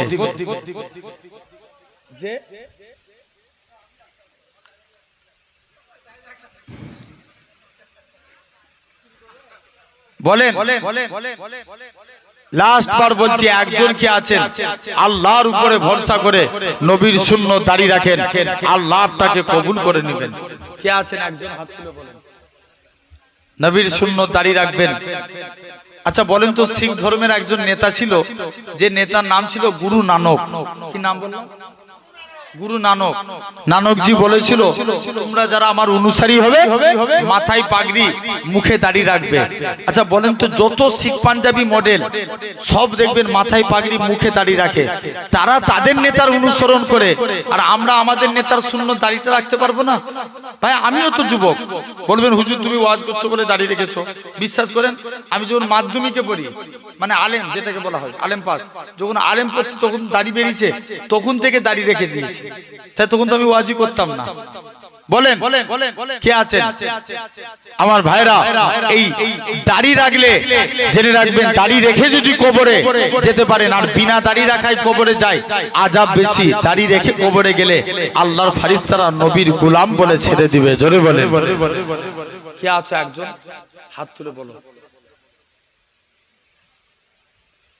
আল্লাহ, এত মানুষের মধ্য থেকে একজন হাত তুলবে না? হ্যাঁ, খেলার প্লেয়াররা দাড়ি রাখছে। বলেন আমার ভাইরা, জেনে রেখে দেন, আল্লাহ নবীর সুন্নাত, এই সুন্নাতকে ভালোবাসলে, আবারও বলছি, এই মাত্র আপনারা বললেন না নবীকে ভালোবাসি বলে হাত তুলে দেখিয়ে দিলেন, নবীর জন্য জান দেবো হাত তুলে দেখিয়ে দিলেন, তাহলে নবীর সুন্নত তো দাড়ি, এটার বেলায় হাত উঠছে না কেন? তাহলে এই সুন্নত মানি আমরা, এই নবীকে ভালোবাসি। নবীর ভালোবাসা আনতে গেলে নবীর সুন্নতকে ভালোবাসতে হবে। বলেন কে আছে? লাস্ট বার, আর বেশি টাইম নেব না। একজন বলছি, মনটাকে হাত তুলে বলে দেন মন থেকে, আল্লাহ তোমার সম্মানকে বাড়িয়ে দিবে। কে আছে? একজন বলো। নবীর সুন্নাত, দাড়িটা রাখবেন।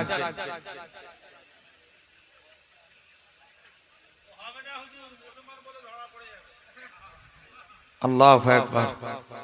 একজন হলো না? এই ডানকুনি মানুষ, আপনারা এই ভালোবাসেন আমাদের। পিন্নায় শুনছেন, পিন্নগরে হুজুর কেবলার কাছে এই ডানকুনি মানুষ অনেকে যেতেন। হুজুর কেবলা না এই দাড়িতে হাত বুলিয়ে বুলিয়ে হাদিসটা বলতো, মান হাব্বা সুন্নতি ফাকাদ আহাব্বানি ওয়া মান আহাব্বানি কানা মাই ফিল জান্নাত। হুজুর বলতো, বাবা তোমরা এই নবীর সুন্নত দাড়িতে হাত বুলিয়ে বুলিয়ে পিন্নগরে হুজুর কেবলা বলতেন। লোকটা প্রথমবার গেছে, হুজুর কেবলার কাছ দিয়ে ফিরে এসছে, হুজুর কেবলা দাড়ি রাখতে বলেছে, রাখে না। আবার দ্বিতীয়বার গেছে, হুজুর কেবলা বলছে, বাবা দাড়িটা রাখো। দ্বিতীয়বার গেছে, ফিরে চলে এসছে, দাড়ি রাখে না। আবার গেছে, তৃতীয়বারের বেলায় বলছে, হুজুর যখনই যাব দাড়ি রাখার কথা বলবে, তার থেকে ভালো দাড়িটা রেখে দিই। দাড়ি রেখে তৃতীয়বারের বেলায় পিন্নগর হুজুর কেবলার কাছে যে হাজির হয়েছে, জোরে বলেন সুবহানাল্লাহ। এরকম তাহলে আজ তোমাকে আমাকেও ভাবতে হবে। আমি আমার জন্য বলিনি তো ভাব, এটা তোমার নিজের জন্য বলছি, তোমার নিজের উপকারের জন্য বলছি।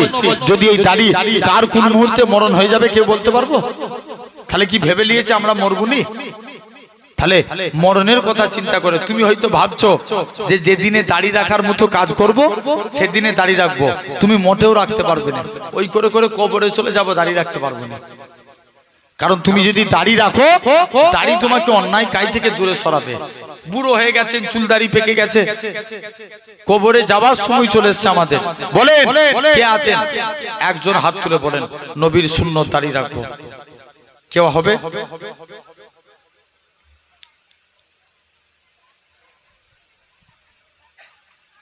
আপনি রাখবেন? কি নাম? নাম কি বলো? হ্যাঁ, শেখ নূর হোসেন। আরে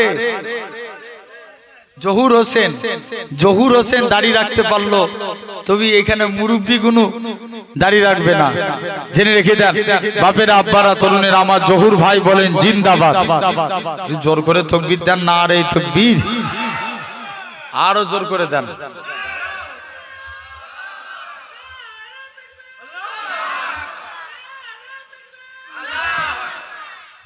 আল্লাহ আমার জহুর ভাইকে কবুল করে নেন, সকলে বলি আল্লাহুম্মা আমিন।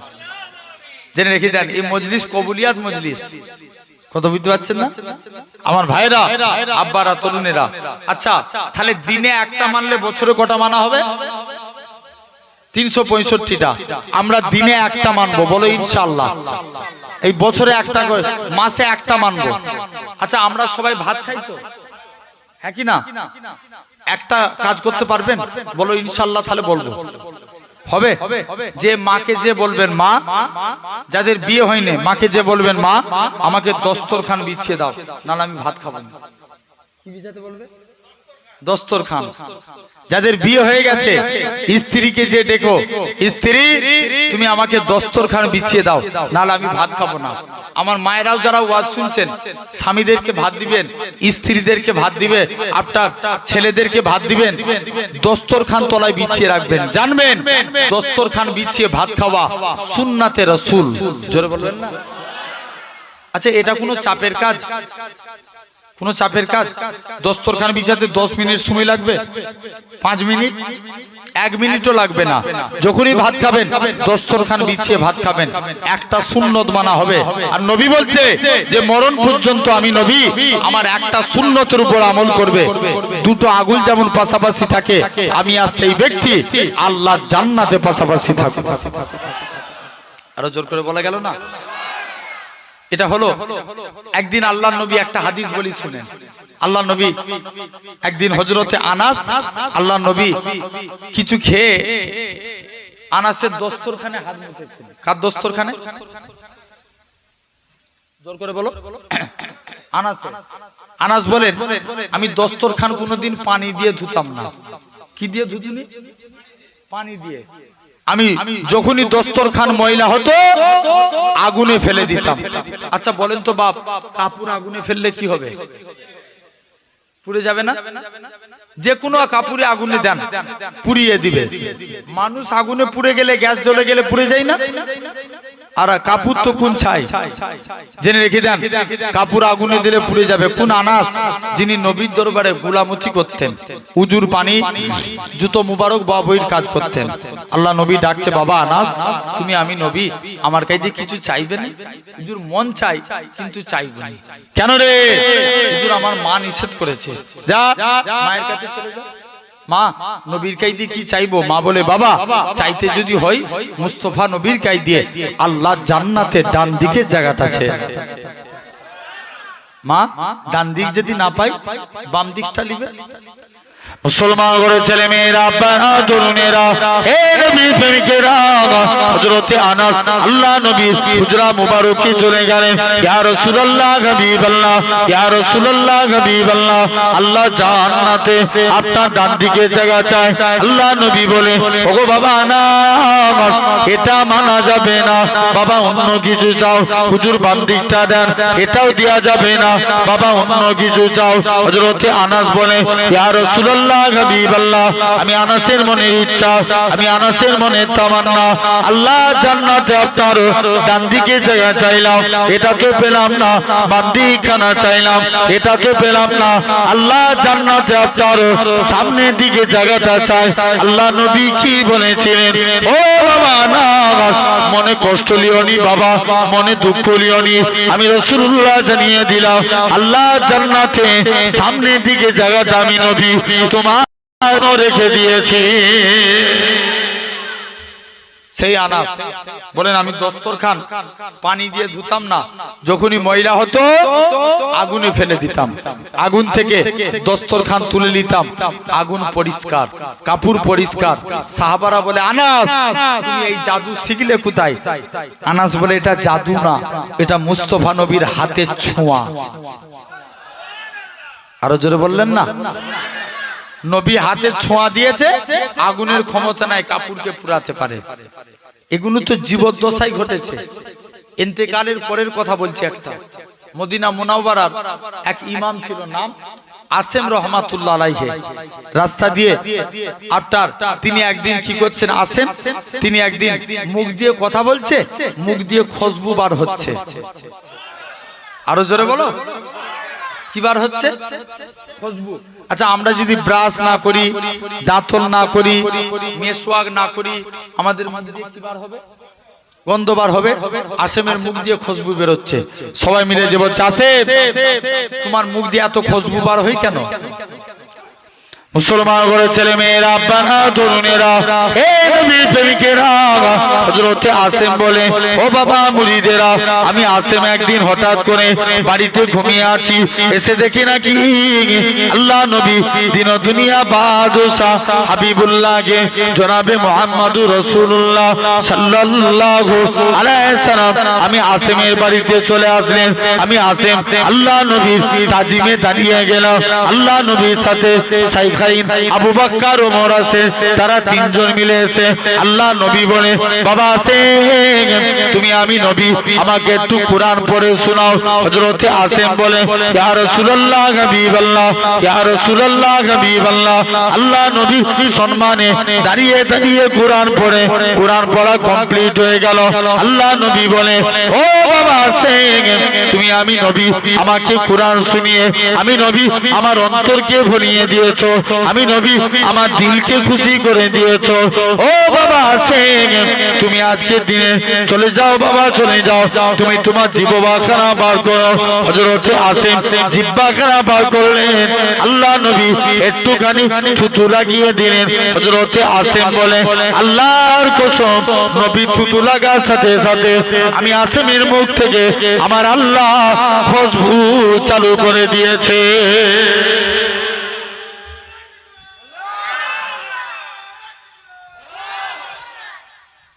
তাহলে ভাবো, বলছে আমি আসেমের মুখ থেকে আমার আল্লাহ খুশবু চালু করে দিয়েছে। এগুলো ছিল নবী পাকের মুজিজা। আল্লাহ নবী একদিন ইবনে আব্বাসকে ডাকছে, বাবা আব্বাস যাও না, ওই যে দূরে গাছটা আছে ওই গাছগুলোকে আমি নবী ইস্তেঞ্জা করব। শুনছো ভাই, এখান থেকে একটা শিক্ষার বিষয় আছে। কি ইস্তেঞ্জা করব, আমি নবী ইস্তেঞ্জা করব, যাও না আব্বাস ওই গাছগুলোকে আমি নবী আমার জন্য এসে একটু পর্দা করতে বলো, মানে গার্ড করে দিতে বলো।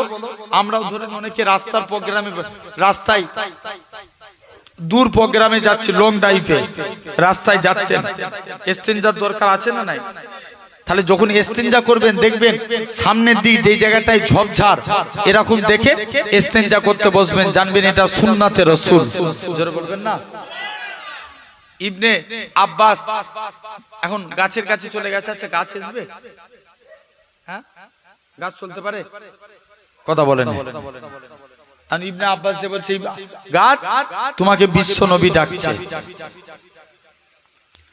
মুসলমান ঘরের ছেলে মেয়েরা, আব্বানা তরুণেরা, হে নবী ফেকেরা, ইবনে আব্বাস যে বলে এ গাছে সাজার তোমাকে আল্লাহ নবী ডাকে। প্রথমবার যখনই বলে গাছের ডালগুলো নাড়া যায়, দ্বিতীয়বার বলে যাকে না সৃষ্টি করলে আল্লাহ পাক কুল কায়নাত সৃষ্টি করতেন না সেই নবী তোমায় ডাকে, গাছের ডালগুলো নাড়া যায়। তো দ্বিতীয়বার বলে তোমাকে আল্লাহ নবী ডাকে। যখনই এই কথা কানা বলে ওই গাছ কানা মাটি পাক করে আমার রাসূলুল্লাহর কদমে হাজির হয়ে যায়। এ নওজোয়ান যুবকেরা, ইবনে আব্বাস বলে বাবা চলে যাও, চলে যাও। ইবনে আব্বাস বলে বাবা তুমি এখান থেকে চলে যাও। হযরতে আব্বাস ডাকে, এবার আল্লাহ নবী ইস্তেঞ্জা করলেন, গাছগুলো আবার নিজের জায়গায় চলে গেল। আল্লাহ নবী বলে, ও বাবা আব্বাস চলে যাও, চলে যাও এই গাছগুলোর কাছে, গাছগুলোকে আবার নিজের জায়গায় পাঠিয়ে দাও। গাছগুলো আবার নিজের জায়গায় চলে গেল। আল্লাহ নবী বলে, ইবনে আব্বাস বলে আমি চেয়ে দেখি ওই জায়গায় কি ঘটেছে। আল্লাহ নবী বলে, ইবনে আব্বাস বলে আল্লাহর কসম, নবী যেই জায়গায় ইস্তেঞ্জা করেছে ওই জায়গা থেকে আমার আল্লাহ পাক খুশবু চালু করে দিয়েছে। কি চালু করেছে? খুশবু। তাহলে এক নাম্বার, আমরা যখনই ভাত খাবো কি বিছিয়ে? দস্তরখানা। এটা হলো এক নাম্বার। দুই নাম্বার, আমরা অনেকে স্যুট পরি না? কথা বলেন, কি পরি? জোর করে বলো। আমরা অনেকে স্যুট পরি তো, যখন স্যুট পরবেন আগে ডান পা দিবেন। কোন পা? ডান পা। পায়জামা পরছেন আগে ডান পা, পাঞ্জাবি পরবেন ডান হাত, কাউকে কিছু দিবেন ডান হাত, কারু কাইতে কিছু নিবেন ডান হাত। এই ডান ডান ডান। মায়েরাও যারা ওয়াজ শুনছেন জামা পরবেন ডান হাত, পায়জামা পরবেন ডান পা। এই ডান ডান ডান। কিয়ামতের দিন আল্লাহ বলবে, এই তোমরা যারা ডানপন্থী আছো এগিয়ে এসো। বান্দা জিজ্ঞেস করবে কেন আল্লাহ? আল্লাহ বলবে, যা আমার মুস্তাফা রাইট সাইডকে ভালোবাসতো, তোরা আমার নবীর সুন্নত মেনেছিস, আমি আল্লাহ তোদের নাজাত দিয়ে দিলাম। আরো জোরে বললে না? তাহলে কোন দিকটা মানার জন্য? ডান দিকটা। তাহলে আমরা যখনই আজকের পর থেকে জামা পরবো আগে কোন হাত ধুবো? আর পায়জামা স্যুট পরলে ডান পা। তবে স্যুট পরবেন পায়জামা পরবেন একটা নিয়ম, আমাদের সতর্কতা পর্যন্ত নাভি থেকে গাঁটের উপর পর্যন্ত, গাঁটের নিচে চলে গেলে গুনাহ হবে। তাহলে সেই নবীর আমরা একটা একটা করে সুন্নত মানবো। আচ্ছা বলো তো ভাই, আমরা নবীকে বেশি ভালোবাসি না নবী আমাদেরকে বেশি ভালোবাসে? জোর করে বলো। নবী আমাদেরকে বেশি ভালোবাসে। আল্লাহ নবী চার জায়গায় উম্মতের চিন্তা করবেন। এই আলোচনা করে আমি শেষ করব, জেনে রেখে দেন। কোন জায়গায়? চার জায়গায় খুব মনোযোগ দিয়ে শুনেন। এক নাম্বার, আল্লাহ রসুল 1.5 মিনিটের বাচ্চা সিজদায় চলে গেলেন, কি যেন মুখ থেকে বিড়বিড় করে বলছে। আচ্ছা বলো তো ভাই, সমাজে আল্লাহ 313 জন রসুল পাঠিয়েছিল, কোন রসুলের কলেমায় আল্লাহ রসুল্লাহ লিখেছে? কেউ বলতে পারবো? কারুর কলেমায় রসুল্লাহ লিখা নাই। মুসলমান করে ছেলে মেয়েরা, আব্বারা, তরুণেরা, হে নবী প্রেমিকেরা, আল্লাহ পাক আদম নবীকে কলেমা দিয়েছিলেন লা ইলাহা ইল্লাল্লাহ। আদম সাফিউল্লাহ, রাসূলুল্লাহ বলে না। আল্লাহ মুসা নবীকে কলেমা দিয়েছিলেন লা ইলাহা ইল্লাল্লাহ। মুসা কালিমুল্লাহ, রাসূলুল্লাহ বলে না। আল্লাহ ঈসা নবীকে কলেমা দিয়েছিলেন লা ইলাহা ইল্লাল্লাহ। ঈসা রূহুল্লাহ, রাসূলুল্লাহ বলে না। আল্লাহ ইব্রাহিম নবীকে কলেমা দিয়েছিলেন লা ইলাহা ইল্লাল্লাহ। ইব্রাহিম খলিলুল্লাহ, রাসূলুল্লাহ বলে না। হে নওজোয়ান যুবকেরা, আল্লাহ পাক আপনার আমার নবীর কত মাকাম খানা দিয়েছে, আপনার আমার নবীর কলেমা দিয়েছে লা ইলাহা ইল্লাল্লাহ মুহাম্মাদুর রাসূলুল্লাহ। আরো জোরে বলো। মুসলমান ঘরে ছেলে মেয়েরা, আব্বারা, তরুণেরা, গোটা কোরআন শরীফ তন্ন তন্ন করে দেখেন। আল্লাহ তামাম নবীদের নাম ধরে ধরে ডেকেছে। হযরত মুসা নবীকে ইয়া মুসা বলে ডেকেছে, সুলাইমান নবীকে সুলাইমান নবী বলে ডেকেছে, দাউদ নবীকে দাউদ নবী বলে ডেকেছে, ঈসা নবীকে ঈসা নবী বলে ডেকেছে। হে নওজোয়ান যুবকেরা, আল্লাহ পাক তামাম নবীদের নাম ধরে ধরে ডেকেছে। আল্লাহ আপনার আমার নবীর নাম ধরে ডাকে না, আপনার আমার নবীকে ইয়াসিন, তোহা, মুজাম্মিল, মুদ্দাসির বলে ডেকেছে। হে নওজোয়ান যুবকেরা, আল্লাহ নবী 1.5 মিনিটের বাচ্চা হুজুর আমার সিজদায় চলে গেলেন, কি যেন মুখ থেকে বিড়বিড় করে বলে। আম্মা জান আমি না বলতেন আগে আমি কানটা মুখের কাছে নিয়ে চলে গেলাম, আমার শিশু পুত্রের মুখ থেকে একটাই কথা বাইর হয়, ইয়া রাব্বি হাবলি ইয়া উম্মতি। এক নম্বর, আল্লাহ রসুল 1.5 মিনিটের বাচ্চা সিজদায় যে উম্মতের চিন্তা, এটা হলো 1 নম্বর। বাকি রয়েছে কটা? 3টে। 2 নম্বর, যখন আমাদের জান কবজ হবে, আজরাইল আল্লাহ নবীর বুকে হাত রেখে দিয়েছে। কার বুকে? আল্লাহ রসুলের বুকে। আজরাইল বলছে, আল্লাহ নবী বলছে, আজরাইল যেন মনে হচ্ছে উহুদ পাহাড়টাকে তুমি আমার বুকে চাপিয়ে দিয়েছো। আজরাইল বলছে, ইয়া রাসূলুল্লাহ, হাবিবাল্লাহ, হুজুর আপনার মতো এত আসানির সহিত আমি কারুর জান কবজ করব না। আল্লাহ নবী বলছে, আজরাইল তুমি আমায় সান্ত্বনা দিচ্ছ, আমার উম্মতরা কত বুড়ো হবে, কত জয়ীফ হবে, কত বাচ্চা হবে, এদের কত কষ্ট হবে। আজরাইল যাও, আমার সারা উম্মতের কষ্ট আমি মুহাম্মদ সাল্লাল্লাহু আলাইহি ওয়াসাল্লাম আমার বুকের মধ্যে দিয়ে দাও। আরো জোরে বললে না? কাদের কষ্ট? উম্মতের কষ্ট। এটা হলো 2 নম্বর।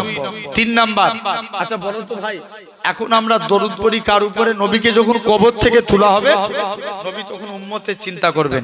আচ্ছা বলেন, এখন আমরা দরুদ পড়ি কার উপরে? আমরা কি চিরজীবন বাঁচবো না মারা যাব? মারা যাব। আমরা যখন মারা যাব তাহলে কে দরুদ পড়বে? আল্লাহ বলছে, যখন দুনিয়ায় একটা মানুষ থাকবে না, তখন আমার ফারিস্তারা আমার মুস্তাফার উপরে দরুদ পড়বে। আর ফারিস্তারাও মারা যাবে 4 জন বাকি রেখে, জিবরাইল, মিকাইল, ইসরাফিল, আজরাইল। 4 জন। প্রথম 3 জন মারা যাবে, জিবরাইল, মিকাইল, ইসরাফিল। আজরাইল বলবে, আল্লাহ আমাকে ছেড়ে দাও। আসেন এটা আলোচনা করব, তার আগে একবার দরুদ আল্লাহুম্মা।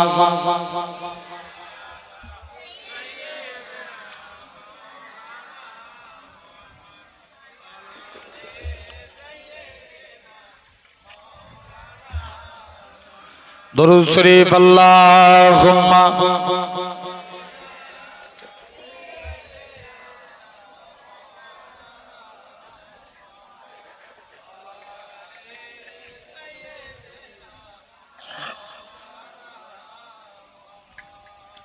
আল্লাহুম্মা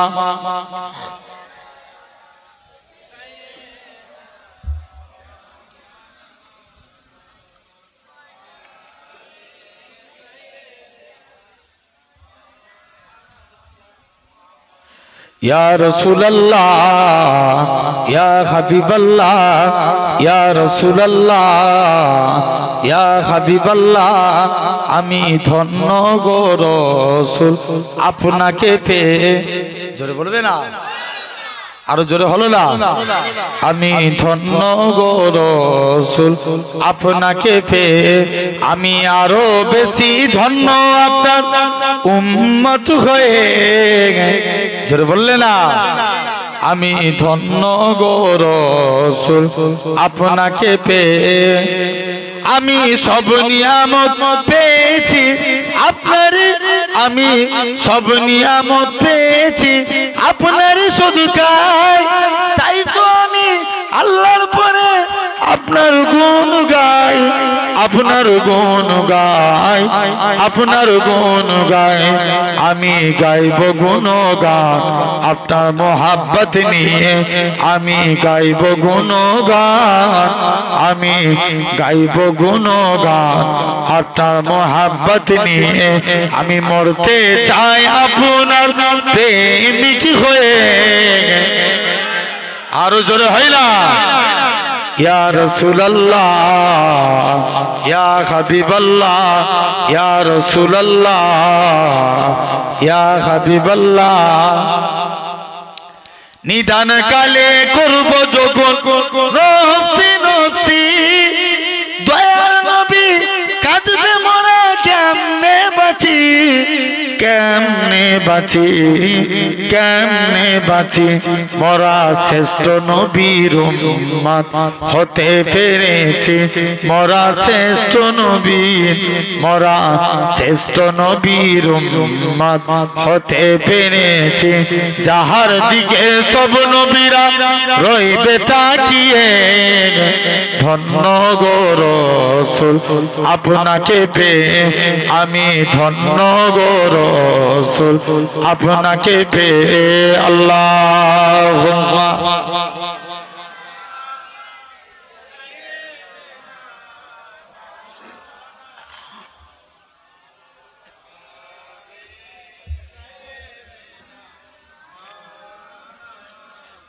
আমার সোনার ভাইরা আব্বারা, এখন প্রথম তিনজন মারা যাবে, জিবরাইল, মিকাইল, ইসরাফিল। জিবরাইল আজরাইল বলবে আল্লাহ তুমি আমাকে ছেড়ে দাও, আল্লাহ বলবে আজরাইল বুকে হাত রাখ, কুল্লু নাফসিন যায়কাতুল মাউত, আজরাইল তোকেও মরতে হবে। আজরাইল বুকে হাত রাখলে আজরাইলও মারা গেল, চারজনই শেষ। আল্লাহ বলছে কে দরুদ পড়বে?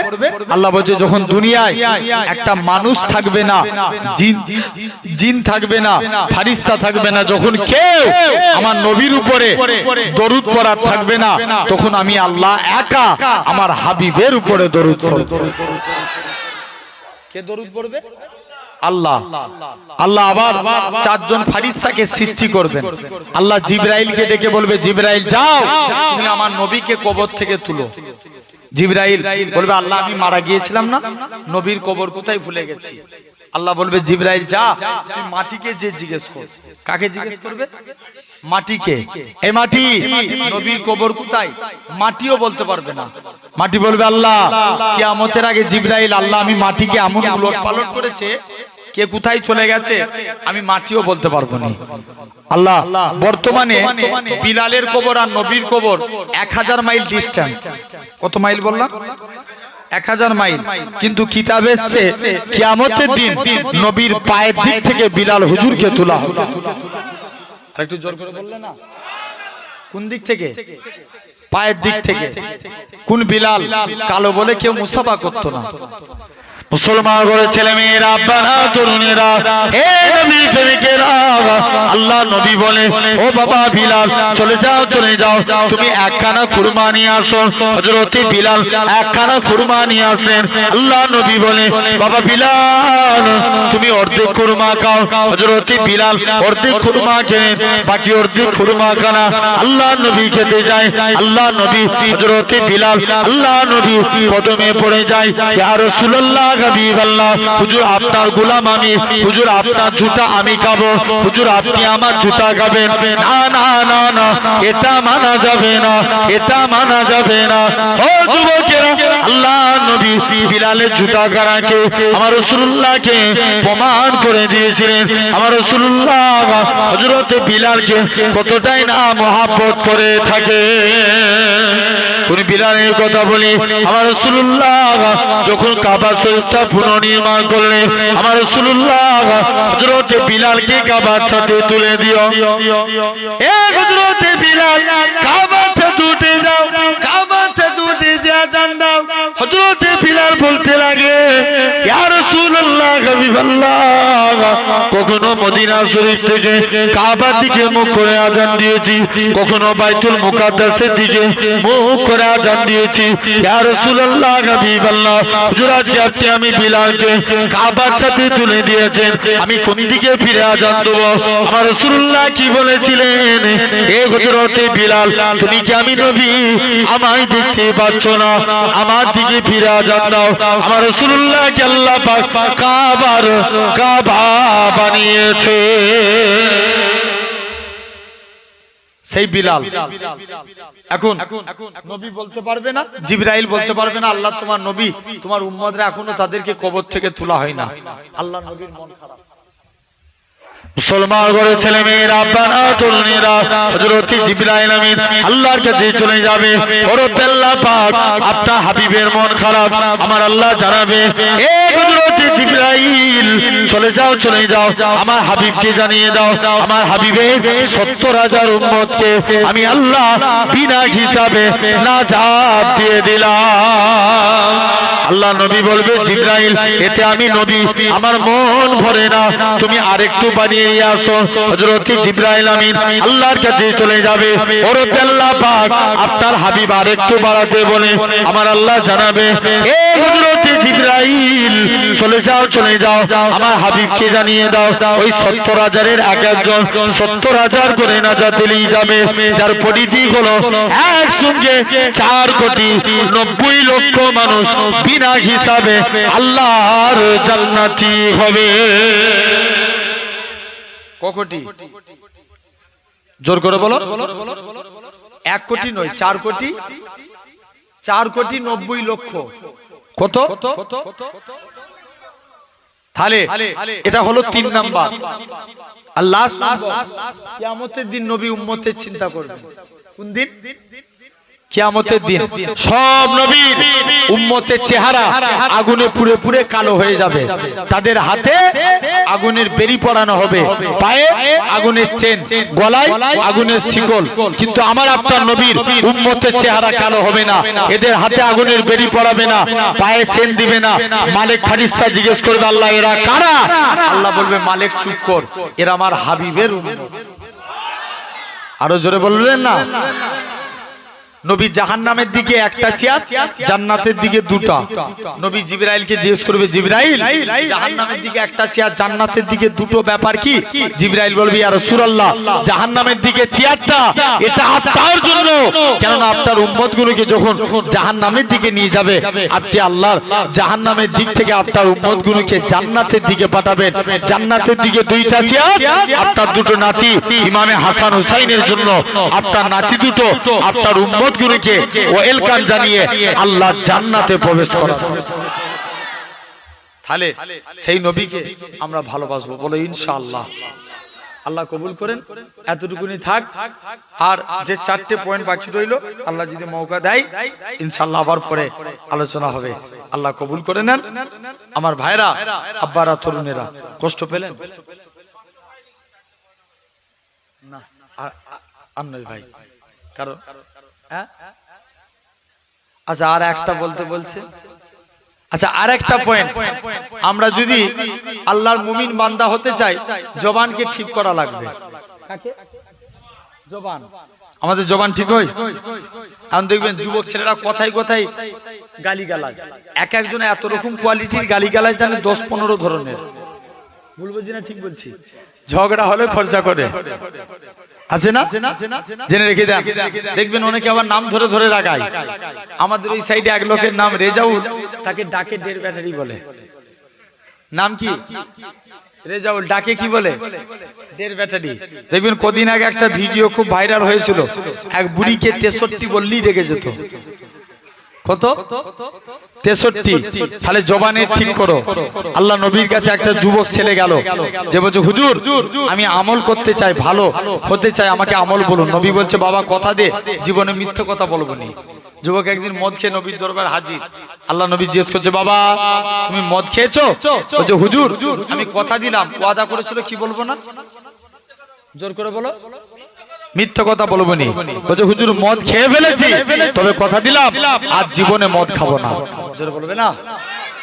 আবার একদিন জিনা করে নবীর দরবারে গেছে। আল্লাহ নবী বলছে বাবা তুমি জিনা করেছো? বলছে হুজুর জিনা করে ফেলেছি, তবে কথা দিলাম আজ জীবনে জিনার কাজ করব না। আল্লাহর ওলি হাসান বসরি হুজুরের কাছে একটা যুবক ছেলে গেল, বলছে হুজুর আমি আল্লাহর ওলি হব, আমাকে আমল বলুন। বলছে বাবা যা দুটো জিনিস মুখস্থ কর, আমি যে কথা বলি এটা আল্লাহ শুনতে পায়, আর আমি যে কাজ করি এটা আল্লাহ দেখতে পায়। যুবক বলছে এটা কোনো আমল হলো? যাই হোক পীরের হুকুম মানতে হবে, তাই মুখস্থ করছে। মুসলমান ঘরের ছেলে মেয়েরা, বাবা তরুণেরা, হে নবী প্রেমিকেরা, কোন আল্লাহর ওলির কথা বলি। হযরতে হাসান বসরি আর রাবিয়া বসরি দুজনে ছিলেন পীর মুরিদিনী। হযরতে হাসান বসরি বলে হে মা রাবিয়া তুমি আমায় কারামত দেখাও। রাবিয়া বলে হুজুর আপনি আমার পীর, আপনি আগে দেখান। হযরতে হাসান বসরি নিজের নামাজ পাটিটাকে সমুদ্রের পানির উপরে বিছিয়ে দিলেন। হে দরিয়ার পানি রে, আমি হাসান বসরি তোমার উপরে দাঁড়িয়ে দাঁড়িয়ে 2 রাকাত আল্লাহ পাকের শুকরিয়া নামাজ পড়ব। হযরতে রাবিয়া বসরি বলে আল্লাহ পাক আমার পীর মুর্শিদ এত বড় কারামত দেখালো, তিনি হাওয়া বাতাস হুকুম করে এ দুনিয়ার জমিনের হাওয়া বাতাস তোমরা আমাকে শূন্যে তুলে নাও। আমি শূন্যে দাঁড়িয়ে দাঁড়িয়ে 2 রাকাত আল্লাহ পাকের শুকরিয়া নামাজ পড়ব। হযরতে হাসান বসরি বলে জোর করে কাঁদে, আল্লাহ পাক যুবক ছেলে কানা মুখস্থ করে আমি যে কথা বলি এটা আমার আল্লাহ শুনতে পায়, আমি যে কাজ করি এটা আমার আল্লাহ দেখতে পায়। যুবকটা মুখস্থ করে আল্লাহ পাকের ওলি হযরতে হাসান বসরি কাছে গেছে। হযরতে হাসান বসরি বলে ও বাবা যুবক বলো তো দেখি তুমি কি শিক্ষা পেলে? যুবক ছেলে কানা বলে হুজুর আমি যখন আজকের দিনে অন্যায় কথা বলতে যাই আমার মনে পড়ে যায় আমি যে কথাটা বলি এটা আমার আল্লাহ শুনতে পায়। হুজুর আমি যখন অন্যায় কাজ করি আমার মনে পড়ে যায় কেউ না দেখতে পায়, আমাকে আমার আল্লাহ দেখতে পায়। ও যুবকেরা আল্লাহ পাকের ওলি হযরতে হাসান বসরি বললেন বাবা যুবক তুমি জবানে ঠিক করেছো, আমার আল্লাহ তোমাকে ওলির দরজা দিয়ে দিয়েছে। তাহলে ভাবো এই জবানের হিফাজত করব, বলো ইনশাআল্লাহ। আল্লাহ কবুল করেন। এই 3টে থাক, আর 3টে বাকি রইল। আল্লাহ আমাদের সকলকে সিরাতাল মুস্তাকিমের পথিক বানান। সকলে বলি আল্লাহুম্মা আমিন। ভাই কষ্ট পেলেন? আর নয়, আবার পরে হবে ইনশাআল্লাহ। এই পুরোপুরি শেষ করতে গেলে এখন 1 ঘন্টার উপরে টাইম লাগবে। ভাই বলেন। আচ্ছা একটা বলবো। আচ্ছা জেনে রেখে দেন, তথাপিও অনেকক্ষণ আলোচনা করলাম বিভিন্ন সাইড থেকে। বিশ্বাস করেন আমার ওয়াজ শুনে কে খুশি হবেন, কে আবার আমাকে এই জায়গায় দাওয়াত করবেন এই নিয়ত করে আমি ওয়াজ করিনি ভাই, আল্লাহর জন্য সেটা বলে গেলাম। আপনারা কষ্ট পেলেন, মনে দুঃখ পেলেন? ভাই কারা কারা দিল থেকে আমি আবুল বাশার আমাকে ভাইয়ের মতো ভালোবাসেন হাত তুলে দেখান তো দেখি। আল্লাহকে সাক্ষী রেখে বলেন।